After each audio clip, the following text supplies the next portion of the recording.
Good evening সকল বন্ধুদেরকে। তোমরা সবাই কেমন আছো বলো? নিশ্চয়ই সবাই ভালো আছো, আর আমিও ভালো আছি। তো দেখো, এখন সন্ধ্যা হয়ে এসছে, তো আমি এখন ঠাকুর ঘরে চলে এসেছি। সারাদিনে প্রচুর পরিশ্রম হয়েছে, তো এতটাই পরিশ্রম হয়েছে, আর আজকে আমার মন মেজাজও ভালো ছিল না, যার কারণে সকাল থেকে ভিডিওটা করতে পারিনি।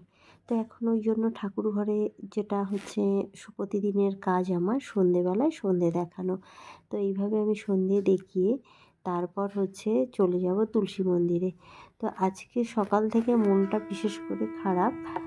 আমি যেদিন উল্টোপাল্টা কোনো স্বপ্ন দেখে ফেলি, সেই দিন ঘুম থেকে উঠে আমার সকালটা একদম ভালো যায় না।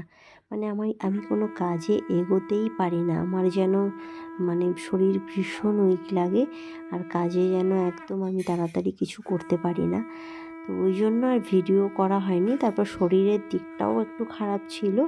এদিকে আমার মেয়েদের প্রচুর ঠান্ডা লেগেছে, কাশি হচ্ছে, মিলেমিশে যেন একদম ভালো লাগছিল না। তো যাই হোক, ছোট্ট করে তোমাদের সাথে এই ভিডিওটা শেয়ার করলাম। এই যে তুলসী তলায় প্রতিদিনের আমার প্রদীপ দেওয়া এখনকার মতো।